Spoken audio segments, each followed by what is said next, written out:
My dear candidate, रोज़गार की बात जो संडे को एक सेशन रहता है जिसमें कुछ बातों पे हाईलाइट या पिच करते हैं हम लोग हैं, उसकी एक सीरीज़ में आज वैसे इंजीनियर डे है।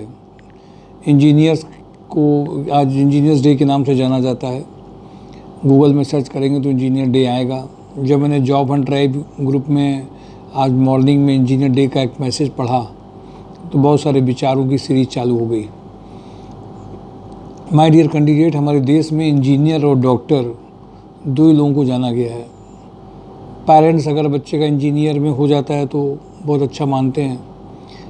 इंजीनियर में वो कॉलेजेस, इंजीनियरिंग में वो कॉलेजेस जो जिनके यहाँ पे कंपनीज़, उन कॉलेजेस में जिनमें कंपनीज़ इंजीनियर्स को लेने आती है, प्लेसमेंट देती है, जॉब की शुरुआत कराती है, वो कॉलेजेस का परसेंटेज हमारे देश में बहुत कम हुआ है और उसमें सभी बच्चे पहुँच भी नहीं पाते हैं।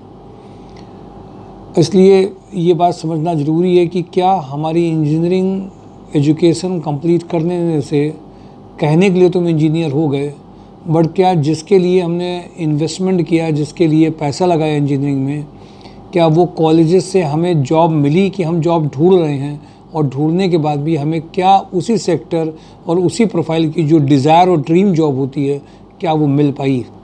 क्या हम अपने पूरी इंजीनियरिंग ग्रेजुएशन के टाइम वो चीज़ें सीख पाए जो हमें आज कंपनीज़ की रिक्वायरमेंट्स में मदद करता है, पैकेज लाने में काम करता है? शायद इन सब का आंसर ना होगा।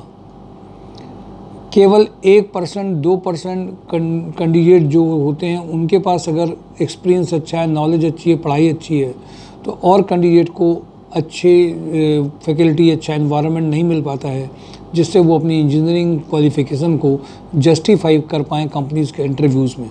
और इसीलिए अनएम्प्लॉयमेंट, इंजीनियरिंग अनएम्प्लॉयमेंट बढ़ता जा रहा है। My dear candidate, job hunt drive लगातार इस बात के लिए काम कर रही है कि वो कुछ ऐसा कर पाए जिससे कि लगातार टेक्निकल जो कैंडिडेट्स हैं जिनके पास एजुकेशन है बट उनका सर्वाइवल, उनके घर की सिचुएशन में पैसा तो लगा दिया है पर आज वो जॉब उनके लिए नहीं आ पा रही है। तो कैसे ये पॉसिबल है, कैसे ये हो पाएगा? इसका एक बहुत आसान सा तरीका निकाला गया। पता नहीं क्यों कॉलेजेस के दिमाग में वो बात पहुंची नहीं, वो किया नहीं, वो किसी चीज़ से वो बंधे रहे, तो जिसकी वजह से ये चीज़ें उनकी नहीं हो पाई। इंजीनियरिंग कॉलेजेस का रेट जॉब देने में कम हुआ बट इंजीनियरिंग में पढ़ाई कर लेना, सर्टिफिकेट ले लेना, ये चीज़ ज़्यादा हुई। बहुत सारे इंजीनियरिंग कॉलेजेस बंद भी हुए, बहुत सारे इंजीनियरिंग कॉलेजेस में ट्रेड्स भी बंद हुई।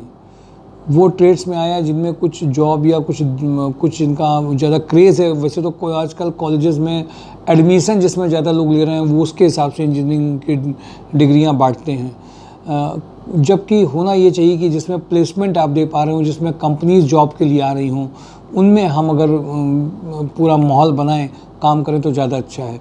वैसे बंद होने के पीछे कारण ये भी हो सकता है वो बहुत सारी ट्रेड्स बंद हुई हैं इसी के रीज़न से।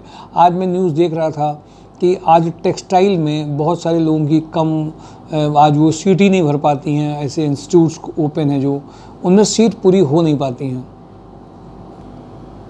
बहुत सारे ऐसे इंजीनियर्स को जॉब ना मिलने के पीछे अगर सही कारण आप पूछिए तो कॉलेजेस की एजुकेशन है बट कंपनीज़ एक्सपीरियंस कैंडिडेट को प्रेफरेंस दे रही हैं, सिखाने का किसी का मन नहीं है। तो जो जॉब हंट ड्राइव ने कई सारे सॉल्यूशंस पे काम किया और उन सॉल्यूशंस में कंपनी में काम करते हुए, वर्किंग करते हुए लोगों को एक एक्सपोजर, सपोज़ करिए डिज़ाइनिंग में आप कोर्स कर लेते हैं बट डिज़ाइनिंग के कोर्स वाले कैंडिडेट सॉलिड वर्क, 3D इन सब में लेते ही नहीं हैं। उनको चाहिए कि काम करे हुए लोगों को। तो कंपनी में ज्वाइनिंग कराते हुए, काम कराते हुए इंटरव्यूज़ अगर रोटेट कर दो कई सारे तो पैकेजेस आ जाते हैं। इसलिए माय डियर कैंडिडेट, थोड़ा सा इंजीनियरिंग डे में ये समझना भी है।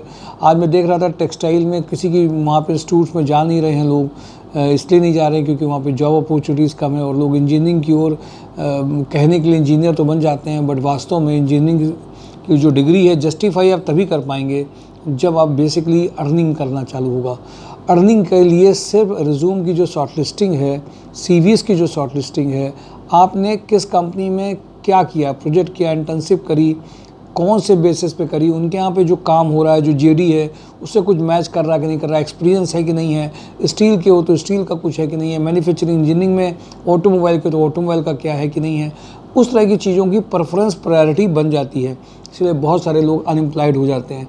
माय डियर कैंडिडेट, मैं आप सबको एक बात के लिए कहूँगा, अनएम्प्लॉयमेंट का गैप को फिलअप करने के लिए सिर्फ एक तरीका है।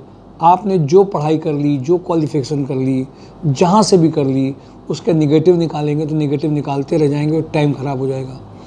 आप क्रीम लेयर के नहीं हैं, आप एवरेज कैटेगरी के हैं, कोई बात नहीं। आप क्रीम लेयर के हैं, नहीं है जॉब, कोई बात नहीं। आप कर क्या सकते हैं? आप जेडी कंपनी का मांग सकते हैं। कंपनी में बनता क्या है, कंपनी में चाहिए क्या, हमारी अभी पोजीशन क्या है, वो क्या चीज़ें इंटरव्यूज़ में चेक कर रहे हैं। और इस तरीके की कुछ कंपनीज़ में काम करके आप बड़ी कंपनीज़ में इंटरव्यूज़ दे सकते हैं। इसको हम लोग प्रोफाइल मेकिंग बोलते हैं, जेडी बेस्ड सेशंस बोलते हैं। इसलिए माय डियर कैंडिडेट, इस बात का थोड़ा सा ध्यान भी रखना है कि हम अपनी इंजीनियरिंग की जो क्वालिफिकेशन उसको जस्टिफाई कर सकते हैं, और उसके कई तरीके के लिए हम लोग ये लगातार कोशिश कर रहे हैं। दूसरी बात, एक बात और समझनी है। आज देखिए, जो मैंने 5 साल से कहा था कि आजकल जब रोज़गार मेला ITI में लगता है, कहीं लगता है, तो आज उनको 12,000, 15,000, 18,000 की जॉब बाहर के लिए मिलती है। अब वहाँ रहेंगे, खाएंगे, 10,000, 12,000 तो ऐसे ही खर्च हो गया, 2-4 हज़ार भी बचने की पोजीशन नहीं रहती है। इस बार कई लोगों ने इस तरह की बातों को कहा, और कई लोगों ने ऐसे रोज़गार मेला में अपनी बात को रखा भी कि जो जिस प्रोफाइल जिसकी पढ़ाई चल रही है वो उसमें उनके लिए कुछ भी उनको मिल नहीं रहा है। ये बात सीखने की भी है, समझने की भी है। हम कोर प्रोफाइल जिसमें चाहते हैं, जिसमें ज़्यादा जॉब हो, जिसमें हमने पढ़ाई करी है, उसके अगर जॉब में हमको जॉब नहीं मिलेंगी और पैकेजेस वो नहीं मिलेंगे, कि रहना खाना भी मुश्किल वहाँ पे हो जाएगा, तो कैसे होने वाला है। इसीलिए माय डियर कैंडिडेट, मुझे ऐसा लगता है इन बातों की भी एक एनालिसिस की ज़रूरत है, समझने की ज़रूरत है। और वाकई में शिक्षित बेरोजगारी को दूर करने के लिए हम सब में अवेयरनेस चाहिए, लोगों में बातचीत चाहिए, कंपनीज़ में इंटरव्यूज़ देने हैं, जिससे कि आपकी घर की हालात को ठीक किया जा सके और मन की हालात को भी ठीक किया जा सकता है। बड़े काम नहीं है, पर छोटे छोटे काम हम सबको मिल करके करने होंगे।